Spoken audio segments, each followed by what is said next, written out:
What God cannot do does not exist. My name is Chidima. I'm giving this testimony from Ireland. Indeed, we are the ones that the Lord has shown mercy. So it all started 2023 when I and my husband came back to Nigeria for our wedding. My brother actually was complaining that period, especially after our wedding, that he was having difficulty in breathing. So they had to rush him to, that night they went to three hospitals.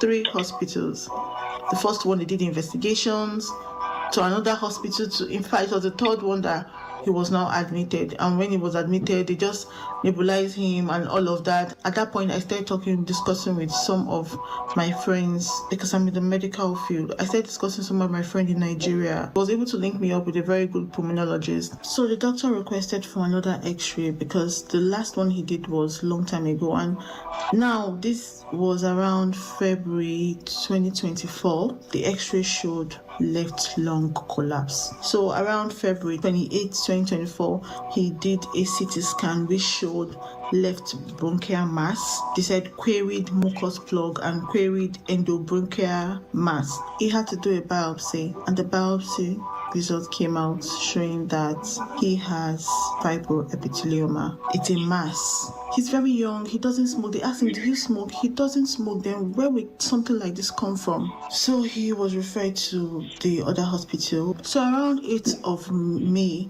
he repeated another x-ray. The tumor already blocked 90% of the airway. They quickly rushed him to the emergency department.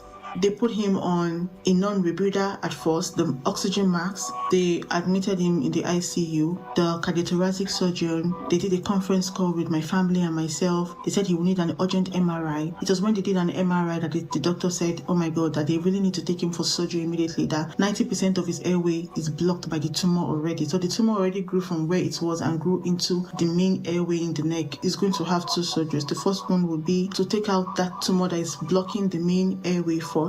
Then the second one will be to take out the left lungs. After the surgery, he was still back to the ICU. We were praying. I told my mom to put the phone beside him in the ICU. The doctor said that they tried to go deeper to take out the main tumor, but the scope was burnt. They couldn't have more access, so they had to stop where they just took out the one causing threat to life. They will have to book for another surgery, and at this time they need to take out that lungs because the lungs have been collapsed since the beginning of that year, 2024. So after 6 weeks, my brother did another test, CT. It still showed that the left lungs still collapsed, the tumor still there.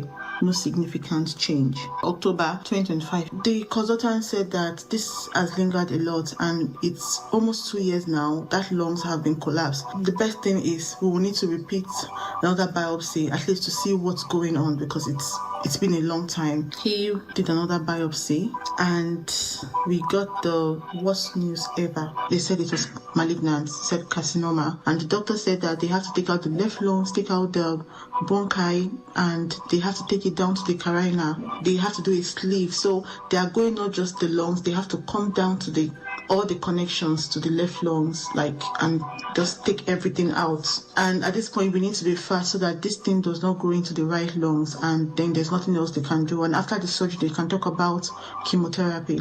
We put that on the altar. I told my brother, prepared to go to Abuja. He flew into Abuja, stayed in the altar of fire for some days, was praying, believing. Pastor Jerry gave prayer, pray for those that have lung cancer. Oh, the Lord is rolling away cancer of the lungs, cancer of the lungs, cancer of the lungs, cancer of the lungs. Let it be refreshed. We believe that what they saw before, they won't see it again. The surgery was done December 2025. And indeed, what they saw before, that night, the doctor called me. In fact, he sent me the picture first of the tumor. It was like, this is the tumor. The striking thing about it is that immediately they took out the tumor, the lungs peaked back and started, the lungs came back to life, started breathing.